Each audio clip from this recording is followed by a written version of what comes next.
here we have the well-known 3.0 liter 6-cylinder inline engine. This is now paired with the electric motor, and the engine is revised and has a 14 horsepower more than on the pre-facelift or facelift mild hybrid version, and that's 449 horsepower. That's the same as in E53, the new one, and also the CLE 53. So across these three models, this is actually changed and more powerful.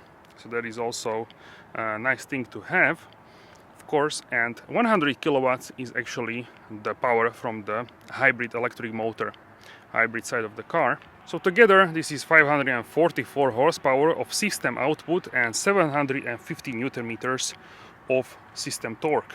And with this amount of the power, the car can sprint from 0 to 100 km per hour in only 4.7 seconds. The mild hybrid version, the 53 one, without the hybrid, only mild hybrid, can do that in 5 seconds. So 3/10 faster actually than the mild hybrid. And the top speed is limited to 250 km per hour, 155 miles per hour. Alright guys, so now let's do a startup, cold start actually here.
Especially on the highway, I'm interested how this car will behave.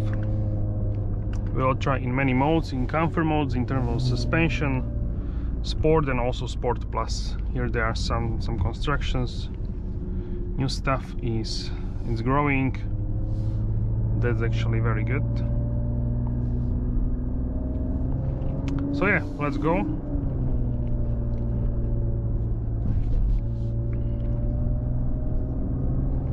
And we'll do a quick start here.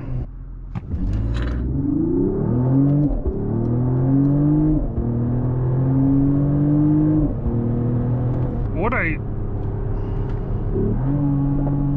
understood with this car is it will actually use the electric motor which is in this car to help with the boost, so it doesn't always downshift. To be in higher RPMs, it can give electric push, and then it doesn't need to essentially downshift. So this is the characteristics of this. And let's do speed limit here, 130 km per hour, which is 80 miles per hour. For this car, this speed is very easy. It's pretty quiet from the tires, and only thing which I little bit feel is the wind resistance, but not much. Now we are actually in sport mode. We can go back to comfort. So in comfort, it uses the combustion engine to do the heavy lifting, uphill or these kind of scenarios, and then it can cruise, we can say, in the electric. You can also force it in the electric. Right now it doesn't want to go to electric because we are doing a little bit uphill and we have wind resistance, but let's force it into the electric. Now it shuts down the engine, and essentially you are doing electric only. If I go back to comfort, it will show me a virtual actually gear in the transmission, which is now 7. It is really interesting, because before I don't think it shows you any gears, because now we are in electric mode. Now we are in comfort mode, but we are driving on electric. You can see 0 RPMs. So this means that we are sort of in 7th gear, so it sort of simulates, shows you what kind of gear you would be in if you would have a engine on. So let's go to Sport Plus. This highway is pretty new, so it's still okay, I would say. But let's go to Sport Plus, and we'll try in this corner. It's my favorite corner here, one of my favorites for sure. And we can try what we can get out of this. All right, so let's go. Okay, wow.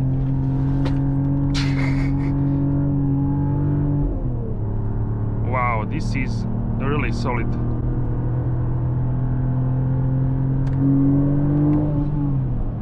The weight of the hybrid is pushing on the rear axle, so I have really great grip. Wow. This sort of has the same feeling like e-performance in terms of the grip. So it's really pushing on the rear axle, but I didn't experience this previously in the GLE or GLS, because we didn't have performance hybrids in the SUVs. There is no e-performance GLE and there is no e-performance GLS. So it's sort of very interesting, and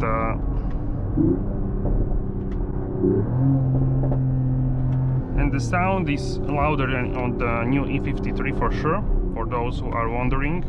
We have also a hold feature where you push the brake and now it's stationary. Then we just apply the throttle and you will start moving. So now we are in Sport Plus. It is a railway crossing. It was okay, I would say.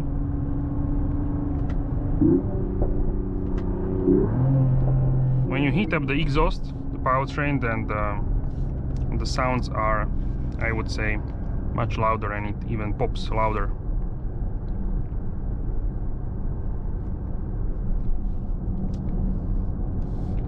Right, so now we are back in the village. If you want to have a combustion engine always on, you can do this in the sport mode.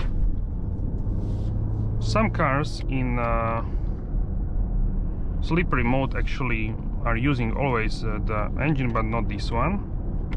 So if you want the engine, you need to be in sport mode or Sport Plus. The sport is more calmer, also the suspension is in sport. So for me this suspension is I would say really good. We are on the air suspension, which is calibrated for the AMG, and it's comfortable, it's stable, it's more firm of course than the diesel version or the gas version, like the 450, which this is based on in terms of the engine. It's an enhanced 450 6-cylinder engine. And for me this is a great balance, because for me the regular GLE is, I would say, too comfortable. For me it's like too luxurious, and I want to feel something performance oriented in the car. And also sound, we have some sound, so wow, this is nice. It's really what I'm looking for in the performance car for sure. If you accelerate, once again, nice sound here in sport. So the sport is sort of consumption mode, which is we can say slightly sporty. You can also change this into the sport in terms of the suspension. You don't need to be always in sport, of course. And then we have also individual mode, when you can customize here. So for example, the drive can be sport, the suspension could stay in comfort, and dynamics could be, let's say, in advanced, or we can leave them in basic. As the sound can be on, and that is our essentially individual mode.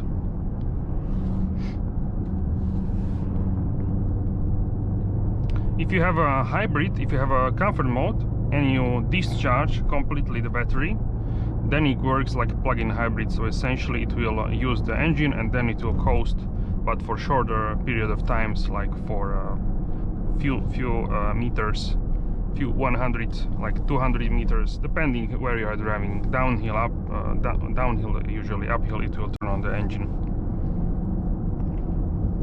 So if you want to have always engine, you need to do sport mode. In terms of the sound, you can also do, what you can do is here in individual mode, you can turn off this sound. Now it's quieter. So if you want to have a quieter experience, this is also a possibility. Or you can just use the battery hold, which also uses the sort of hybrid setup, but on other end it will essentially keep the state of charge at the same level. So let's go here in this corner. Okay, wow, this is surprisingly stable. Okay, nice, this is good.